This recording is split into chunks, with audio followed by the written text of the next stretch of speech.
슈즈라고 하는 마이 슈즈라고 하는 짧은 단편입니다. 오늘 이 영상에서 보신 것처럼 누더기 옷과 찢어진 신발을 입고 공원을 배회하던 이 소년이 벤치에 앉아 있는 깨끗한 옷과 멋진 브랜드의 신발을 신고 있는 벤치에 앉아 있는 소년을 보면서 지금 이야기가 시작됐어요. 영어를 안 알아들어도 충분히 무슨 내용인지 알겠죠? 예. 불을 좀 다 켜주시기 바랍니다. 그 벤치에 앉아 있는 깨끗한 옷과 멋진 신발을 신고 있는 다른 친구가 부러웠어요. 그래서 기도하지요. 우리가 서로 바뀌었으면 좋겠다. 나도 저 애처럼 저런 옷, 저런 신발 신고 싶다 하는 마음으로 간절하게 기도했습니다. 순간 두 소년이 지금 뒤바뀌었습니다. 어땠습니까? 말끔한 신발을 신고 벤치에 앉아있던 소년은 찢어진 신발을 신고 지금 풀밭을 뛰어다니고 있고요. 그리고 떨어진 옷과 찢어진 신발을 신고 있던 다른 친구를 부러워하던 이 친구는 벤치에 앉아 있습니다. 이거 옷이 막 완전히 새 옷이고요. 신발이 흙 하나 묻지 않은 깨끗한 거예요. 너무나 기분이 좋죠. 흐뭇합니다. 그런데 그때 지금 누가 왔습니까? 휠체어를 밀고 한 아주머니가 왔죠. 이제 갈 시간이야 얘기합니다. 어때요? 그는 걸을 수 있는 자유와 새 신발을 서로 맞바꿨습니다. 다윗은 여호와는 나의 목자시니 내게 부족함이 없다 이렇게 고백했어요. 왜 다윗이 부족함이 없다고 했습니까? 그 이유, 여호와는 나의 목자시니, 하나님이 내 목자가 되시니 부족함이 없다는 것입니다. 찢어진 신을 신고 있던 소년은 가지지 않은 것 때문에 만족하지 못했습니다. 불행하다고 생각했어요. 하지만 그에게는 찢어진 신발보다 자기 인생에 만족하고 감사할 것들이 더 많이 있다는 것을 잊고 있었던 거죠. 내가 가진 것을 다른 사람과 비교하면서 살 때 그는 행복하지 못합니다. 내게 주신 것이 얼마나 큰 것인지 알지 못할 때 불행하다고 여깁니다. 부족함 없이 주신 하나님을 보지 않고 지금 내 형편을 바라보고 있을 때 만족할 수 없고 감사할 수 없습니다. 이스라엘 백성들이 그랬잖아요. 설교에서 늘 단골처럼 이런 얘기들이 나오죠. 종살이 하던 노예들, 이들을 해방시키셔서 자유를 선물해 주셨습니다. 광야의 땅으로 이끌어 주셨어요. 거기서 하나님은 구름 기둥과 불 기둥으로 앞뒤에서 호위하고 지키시며 먼저 이끌어 주셨죠. 그렇죠? 만나와 메추라기로 아침 먹을 것과 저녁 먹을 것을 주셨습니다. 바위를 깨뜨려서 마실 물도 주셨어요. 광야 살면서 하루 이틀 사흘 나흘 괜찮았습니다. 그런데 이것이 점점 시간이 지나가면서 마음속에 어떤 생각이 자랍니까? 이거 부족한데, 뭔가 채워지지 않는데, 그러면서 그런 마음이 입으로 나오는 거죠. 말로 나오고요, 입이 삐쭉 튀어나옵니다. 도시에서의 편리함을 생각합니다. 예전에 이집트 그래도 도시에서 살았잖아요. 그 도시의 편리함 속에서 갑자기 바뀐 이 광야의 삶은 불편했습니다. 도시의 화려함에 비해서 광야는 척박했습니다. 도시의 성벽 안에서는 안전하다 그렇게 생각했는데 광야에서는요, 저게 쉽게 노출되는 것 같아서 불안합니다. 그래서 차라리 여기 이 광야보다 이집트로 다시 가자고 광야에서의 삶에 대한 불만을 드러내고 불평합니다. 어떻습니까? 종살이 하던 땅으로 다시 가야 되겠습니까? 이집트로 다시 가야 할까요? 화려한 도시. 그런데 이 화려한 도시가 어떤 도시였어요? 도시의 이 화려함은 자기들이 노예로 진흙 이겨서 벽돌을 구워서 그걸로 지은 살인적인 노동의 대가였어요. 튼튼한 성벽, 자기들을 보호하는 것이 아니라 사실은 그들에게는 감옥이지 않았습니까? 번쩍거리는 칼을 차고 있던 군사들, 자기들을 지켜주는 것이 아니라 자기들의 등짝에 채찍을 가차없이 날리는 폭군의 사냥개들이었죠. 그것을 다 잊어버렸단 말입니까? 이들은 세상의 그 무엇과도 바꿀 수 없는 하나님의 구원을 받았고 자기들의 힘으로는 죽었다 깨어나도 결코 얻을 수 없는 자유를, 그 고귀한 자유를 얻었음에도 불구하고 감사하기보다는 지금 없는 것들이 무엇인지, 우리 찬송에 그게 있잖아요. 받은 복을 세어보아라. 그런데 거꾸로 없는 것을 세어보아라 하면서 불평과 불만과 불안으로 삶을 채웠습니다. 저도 올 한 해를 되돌아보면서 그 무엇과도 바꿀 수 없는 하나님이 주신 것들에 대한 감사보다는 없는 것들을 생각하며 불평하고 있는 저 자신을 되돌아보게 됐습니다. 우리는 어떻습니까? 1년 전에 우리 교회가 이런 모습일 거다. 누가 감히 그렇게 생각했을까요?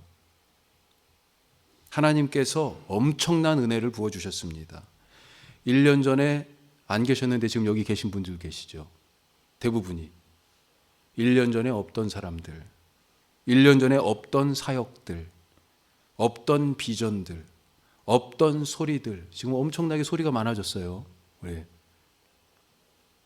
없던 물건들, 우리 공동체에 넘칩니다. 지금 주일에 아이들이 웃으며 교회 여기저기를 막 뛰어다녀요. 예, 이 방 저 방으로 막, 예. 어쩌다가 우는 소리도 들립니다. 우리 막 수연이가 수빈이 그냥 쾅 쳐가지고 예. 그런데 이런 소리들이 감사하죠.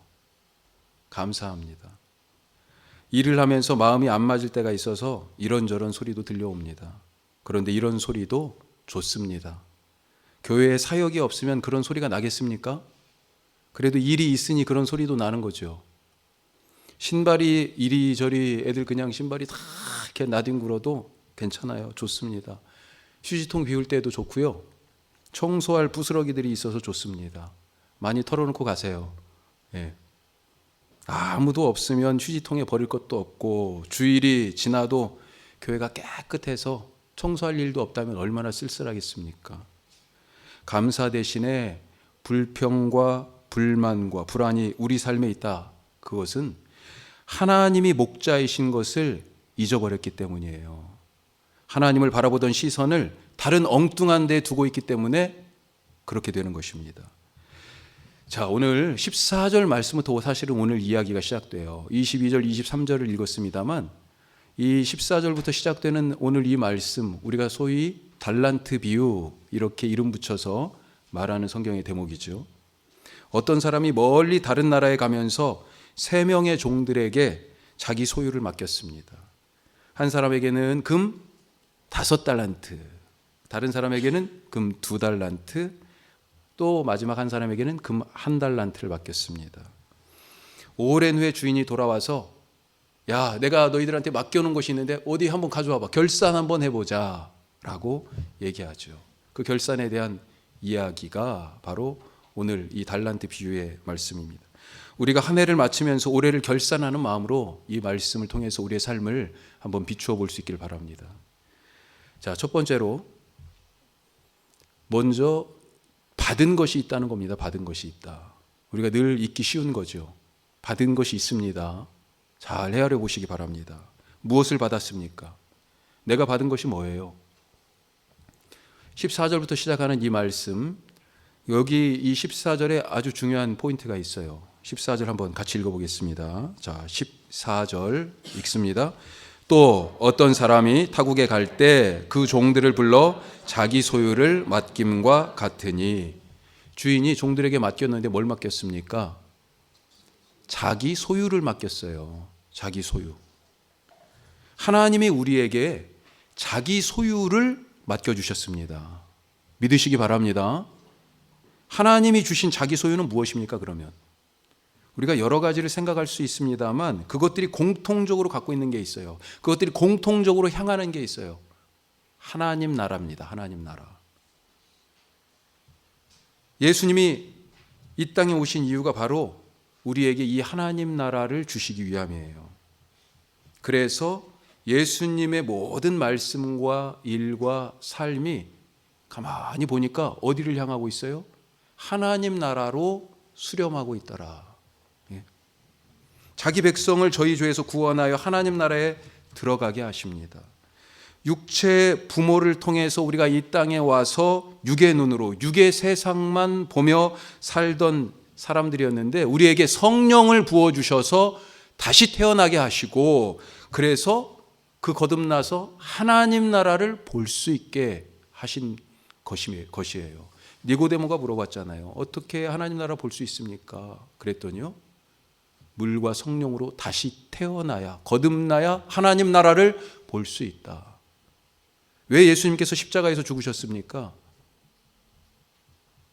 죄 때문에 우리가 하나님 앞에 갈 수가 없었기 때문에, 죄 때문에 우리가 하나님의 자녀가 될 수 없었기 때문에, 죄 때문에 우리가 하나님의 백성이 될 수 없었기 때문에, 죄 때문에 우리가 영원한 생명을 가질 수 없었기 때문에, 누릴 수 없었기 때문에 그 죄의 문제를 해결하시기 위하여서, 그 하나님 나라의 은혜와 축복들을 우리에게 주시기 위하여서 당신이 우리의 죄를 짊어지시고 십자가에서 죽으신 것 아니겠어요? 십자가에서 죽으신 이유가 바로 우리에게 그 하나님 나라를 선물하여 주시기 위함이지요. 죄인인 우리를 예수님의 식탁, 그 하나님 나라의 잔치에 초대하셔서 함께 먹고 마시자 하셨습니다. 육체를 위하여 빵만 먹고 살던, 밥만 먹고 살던 우리들에게 영생하는 양식인 자기 몸을 나누어 주시면서 하나님 나라는 바로 이런 것이야 라고 보여주셨어요. 우리가 그것을 받았습니다. 그 받은 것을 잊지 마시기 바랍니다. 그것도 세상 것이 아닌 하나님의 나라를 받았습니다. 자, 두 번째로, 받았는데 얼마만큼 받았습니까? 오늘 또 중요한 이야기 하나가 바로 이 얼마만큼 받았냐라고 하는 거잖아요. 세 명의 종들이 등장했죠. 각각 어떻게 받았습니까? 5달란트, 2달란트, 1달란트. 우리가 어려서 주일학교에서부터 계속 지금 이 설교만 해도요 몇십 번은 들었을 거예요. 1년에 거의 한 번 이상씩은 들었을 거죠. 주인이 이렇게 나눠줬어요. 하나님이 우리 각자에게 그렇게 나눠줬습니다. 어떻게 생각하세요? 동의하시겠어요? 나는 몇 달란트 받았다고 생각하십니까? 아니, 몇 달란트 받은 사람이에요, 나는. 예? 몇 달란트 받고 싶으세요? 몇 달란트 받고 싶으세요? 주시는 대로. 우리 마음속에 혹시 나는 기왕이면 1달란트보단 5달란트 받은 사람이면 좋겠다. 혹시 그렇게 생각하시지 않습니까? 원칙 없이 무슨 기준으로 하나님은 그렇게 주셨을까? 이런 생각이 들어요. 그런데 이렇게 다르게 주신 것이 마음대로 그냥 막 그렇게 하신 게 아니고 원칙이 있습니다. 15절에 보세요. 15절 처음에 뭐라고 되어 있습니까? 각각 그 재능대로 이렇게 되어 있습니다. 각각 그 재능대로. 여기서 이 재능이라는 말 때문에 문자에 한계에 갇히지 마셔야 됩니다. 이 재능대로 각각 주셨다라고 하는 것이 무슨 의미인지 한번 살펴보죠. 종들에게 주시는데 모자라게도 아니고 과분하게도 아니고 딱 맞게 주셨다는 말씀이에요, 사실은. 우리는 모자란 것은 안 좋다라고 생각하고 많은 것에 대해서는 좋다라고 생각하는 경향이 있습니다. 자, 그렇다면 과연 많다고 좋은 것일까요? 많이 갖고 많이 먹고 많이 거느리는 것이 성공입니까? 그것을 위해 달려가는 거예요? 물론 세상 사람들은 그것을 성공이라고 얘기하고 복 받았다라고 말하고 그런 복을 사모하고 특히 이제 한 해가 가고 새해가 올 때 그런 복 받기를 원하고 빌어주기도 하지요. 그런데 명문대학 가면 뭐합니까? 예수님을 모르는데. 미국에 있을 때 같이 신앙생활하던 집사님 중에 엄청 힘드신 집사님이 계셨어요. 사업을 파산하고요. 결국은 이제 이런저런 일을 하시다가 동부에서 서부까지 컨테이너 트럭을 운전해서 일주일간 갔다가 다시 일주일간 물건 싣고 오는 그런 일들을 하셨어요.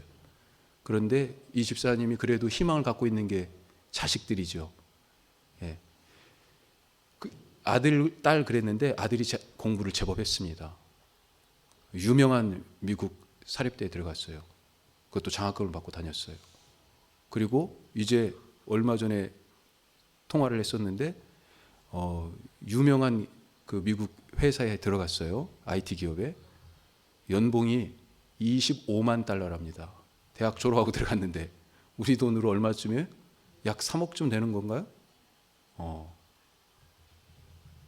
그럼 그런데 중요한 게 뭐예요? 뭐 구글 같은 그런 기업, 우리나라로 치면 삼성, 그런데 들어가면 좋죠. 그런데 들어가긴 들어갔는데 예수님을 몰라요. 예수를 부인해요. 과연 성공한 삶이다라고 볼 수 있을까요? 구원은 많이 가졌다고, 많이 경험했다고, 많이 안다고 받는 것이 아니지 않습니까? 아무리 좋은 약도 많이 먹으면 독입니다.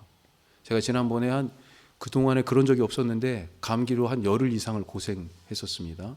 보통은 뭐 약 딱 먹으면 3일 안에 다 떨어지고, 보통 하루 이틀, 그것도 좀 징조가 보이려고 그러면 이미 선제적으로 제가 약을 먹어서. 그런데 병원을 2번, 3번을 갔습니다. 예. 약이 이게 잘 효과가 없는 것 같아가지고, 야, 빨리 떨어뜨려야 되겠다는 생각에, 주일날이 다가오면 더. 그래서 하루에 3번 먹어야 되는데 막 4번도 먹고 그러다가 완전히 몸이 막 더 힘들어가지고, 병을 치료하고 몸을 세우기 위하여 먹는 약인데도 불구하고 많이 먹으면 어떻게 돼요? 간을 상하게 하고 병을 낫게 하는 게 아니라 병을 더 얹어주는 거죠. 그 능력에 맞게, 그의 삶에 맞게 가지고 있으면 된다라고 하는 거죠. 광야에서 이스라엘 백성들에게 하나님이 만나 주셨잖아요. 아침에 일어나면 온 땅에 서리처럼 만나가 그냥 쫙 깔려 있었습니다. 그런데 얼마만큼 가져가라고 하셨어요? 나 한 사람 먹을 만큼, 우리 가족이 먹을 만큼, 다른 말로요, 일용할 양식이면 된다라고 하지 않으셨어요? 세상의 기준으로 보면 5달란트는 많고 2달란트는 조금 더 적고 1달란트는 5달란트에 비하면 아주 적은 거죠. 예. 하지만 하나님의 기준은 다르다는 것입니다. 하나님은 부족함이 없는 분이잖아요. 하나님이 재능대로 주셨다. 부족함이 없는데 재능대로 주셨다. 세상의 눈으로 볼 때는 다 차별이 있어서 부족하게 주신 것 같아요. 1달란트는 5달란트에 비해서 부족하게 주신 것 같아요. 하지만 하나님은 부족하게 주신 게 아니라니까요. 그 사람에게 부족함 없이 주셨어요. 왜 그럴까요? 자, 여기에 1.5리터짜리 페트병이 있다고 생각하세요. 여기는 500ml짜리 물병이 있어요. 페트병이 2개가 있습니다. 자, 1.5리터 페트병에 물이 얼만큼 있을까요? 1리터 있습니다. 3분의 2가 차 있어요. 여기 500ml짜리에는 물이 얼만큼 있을까요? 예. 가득 들어있어요. 500ml 들어있습니다. 500ml. 어디가 물이 더 많습니까? 자, 이걸 재산이라고 생각합시다. 자, 10억이 있어요. 여기는 5억이 있어요. 누가 더 많아요? 그게 바로 세상이 보는 관점이죠. 1.5리터 병에 1리터가 들어있어요. 500ml 병에 500ml가 있어요. 어떤 게 더 많습니까? 누가 더 많이 받았어요? 예? 이 사람은요, 미안하지만 지금 부족합니다. 모자라요. 하지만 500ml 병에 있는 이 500ml 이 병은 어때요? 가득 찹니다. 이걸 뭐라고 얘기해요? 충만하다고 얘기하는 거죠. 우리는 하나님께 충분히 받았습니다. 부족함 없이 받았어요. 하나님의 집에는 큰 그릇도 있고 작은 그릇도 있습니다. 금그릇, 은그릇도 있고요, 나무 그릇도 있고 질그릇도 있습니다. 각자의 목적에 맞게 크기도 재질도 다르다는 것입니다. 무엇이 좋고 무엇이 나쁜 것이 아니에요. 성경은 그릇의 크기나 재질에 관심을 갖고 있지 않습니다. 주인이 이 그릇을 쓰려고 하는데 이 그릇 못 쓰겠어. 그 판단의 기준을 그 그릇의 재료나 크기를 가지고 얘기하지 않아요. 무엇이라고 얘기합니까? 그릇이 깨끗하냐, 깨끗하지 않냐. 등산 갈 때, 운동하러 갈 때 1.5리터 물병 들고 갑니까? 예? 우리 차에 운전할 때 가끔 물병 하나 가지고 가죠. 예. 1.5리터 들고 가세요? 500ml 들고 가잖아요. 500ml. 500ml짜리면 됩니다. 하나님 나라의 일을 하는데 모두가 1.5리터짜리 병일 필요는 없다는 것입니다.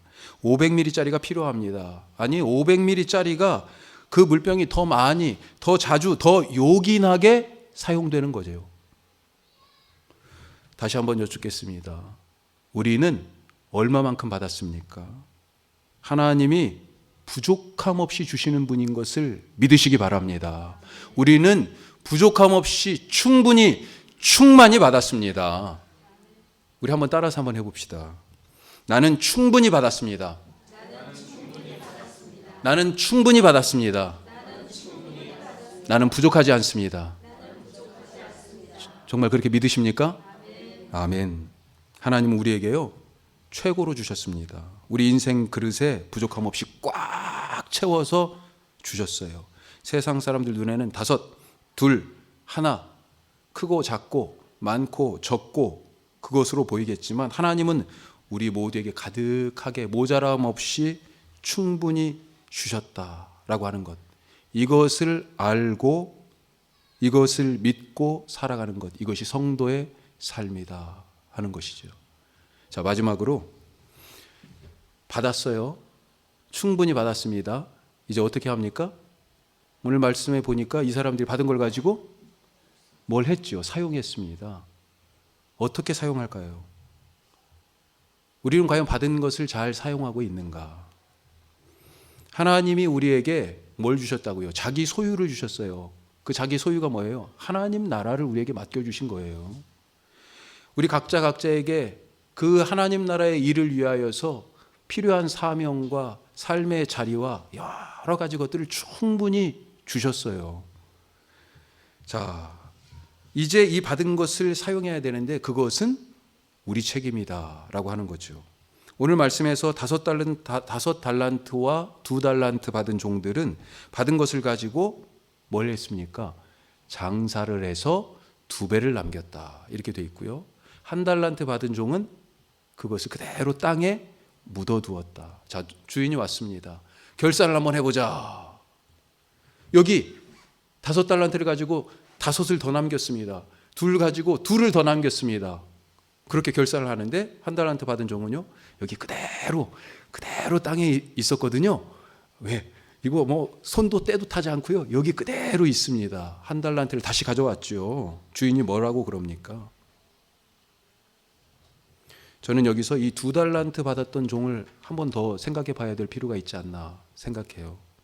세상적인 관점으로 보면 그는 5달란트 받았던 종에 비하면 반도 안 되는 것밖에 안 받았습니다. 하지만 1달란트 받았던 종에 비하면 2배나 받았어요. 누구를 보면서는 화도 좀 나고 내가 그 정도밖에 안 되나? 내 평가가 그 정도밖에 안 돼? 이렇게 생각할 수도 있지만 또 다른 사람을 보면요, 그래, 내가 저 사람 2배는 되는 거지. 실력이, 능력이 우쭐될 수도 있죠. 다 세상적인 관점입니다. 이 사람은 거기에 매이지 않은 것 같아요. 중요한 것은 주인이 나를 믿고 자기 소유를 맡겨주었다라고 하는 것입니다. 우리 교회의 그릇은 지금 이만큼입니다. 예? 우리가 할 수 있는 일이 있고 있어야 할 자리가 있습니다. 거기서 주님께서 우리에게 맡겨주신 그것을 가지고 도전하고 시도하고 열심을 다하고 오늘 성경의 표현대로 충성하는 것입니다. 사실 약간 겁도 나죠. 장사를 한다, 우리 사업하시는 분들 계시지만 어때요? 리스크가 있잖아요. 장사한다고 다 된다는 보장이 어디 있어요? 실패할 확률이 성공할 확률보다 사실은 더 높아요. 그렇죠? 그럼에도 불구하고 시도하는 거죠. 왜요? 그것을 맡겨주셨기 때문에. 우리 교회도 이런저런 일들을 하면서 항상 모든 일이 어떤 객관적인 지표나 그런 것들을 봤을 때 소위 말하는 성공했다, 이런 일들이 더 적을 수도 있습니다. 전도하러 갔는데 지금 전도하러 가서 우리 교회를 알리고 건빵도 나눠주고 전도지로 나눠주고 이게 얼만큼 효율적이에요. 그럼에도 불구하고 우리에게 맡겨주신 일에 대하여 우리가 충성할 수 있는 그런 부분들이 사실은 분명히 필요하다는 것이죠. 올 한 해 우리는 어땠습니까? 우리 교회가 갑절을 남겼습니까? 하나님의 소유인 그 나라, 그 하나님 나라를 받아서 하나님 나라의 일을 잘 감당했습니까? 최소한 예배드리는 숫자를 보면 우리가 갑절은 된 것 같아요, 올해. 예. 올해 초에 예배 드릴 때보다 지금 2배 이상이 됐어요. 그런데 이것은 다른 말로 생각하면요, 그릇이 커졌다는 거예요. 예? 그릇이 커진 거예요. 그래서 부담도 책임도 그만큼 더 커졌다 생각합니다. 이제 우리의 사명도 이 그릇의 크기에 맞게 우리의 사명도, 우리의 열정도, 우리의 헌신도, 우리의 충성도, 우리의 기도도, 우리의 사랑도 그렇게 더 커지고 더 열심으로 충성하여서 2배로 남겨 하나님이 잘하였도다 착하고 충성된 종아 이렇게 주 앞에 섰을 때 그렇게 결산하며 우리에게 말씀하시는 칭찬받는 성도, 칭찬받는 교회가 될 수 있기를 간절히 바랍니다. 기도하겠습니다.